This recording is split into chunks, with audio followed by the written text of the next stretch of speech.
Mayong hapon mga kapuso, ako si Gertrude Charlatan. Mataas nga heat index na record sa syudad sang Iloilo City kag Rojas City, Capiz. Mga residente kag estudyante apektado sa mainit nga tiyempo.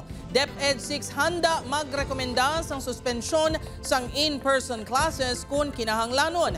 Ini ang gintutukan ni Kim Salinas live sa River Plain Relocation Site sa Barangay Lanit Haro, Iloilo City. Kim?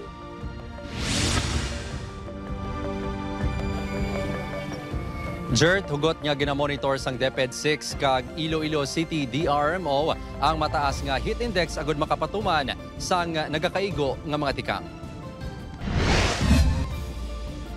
Nakapungko sa umba-umba sa guwasang Ilabalay ang 83 anyos nga si Lola Leonora sang Barangay Lanit Haro agud magpahangin-hangin bangod sa tuman kainit nga tiyempo. Doble halong ini bangod may maintenance na sa mataas nga blood pressure. Tiga halong ka nga madayan-dayan ka nga makita mong mabugnaw, kapangayab-kayab ikaw. Si Lola Leonora ang isa sa mga nag-eksperyensya sang mapaang kag mainit nga panahon sa syudad sang Iloilo. Sunod sa pag-asa, naglabot sa 41 degrees Celsius ang na-record nga heat index sa Iloilo City kag Rojas City.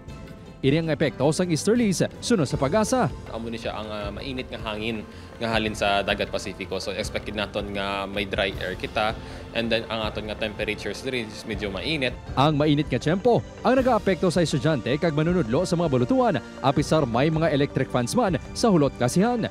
Kasubong na lang sa Haro National High School. Mabundayan, mga kayo mainit sa classroom doon, hindi ka makapanamdam mayo. Hindi kita na ito manigar nga ang init, grabe gid. Isa na rin kadigar sa gwato ka paang Japon. Hugot nga ginamonitor sa Department of Education 6 ang mataas nga heat index. Sunod sa ahensya, handa ang mga division offices sa pagrekomendar sa LGU sang suspensyon sang in-person classes kung kinahanglan.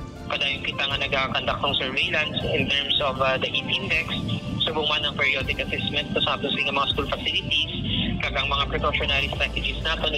Agod mahagan-hagan ang epekto sa mataas nga heat index sa Iloilo City, ginapreparar na sang Iloilo City Disaster Risk Reduction and Management Office ang heat plan nga ihatag sa vulnerable sectors. Ano ang dapat ipreparar, ano ang dapat ihandaan not only sa mga pumuluyo naton but at the same time sa mga micro and nano businesses naton, ang mga ambulant vendors naton, ang mga kabaranggayan. We will be providing mga specifics nga measures nga pwede nila magamit para nga mapahagan-hagan ang effect.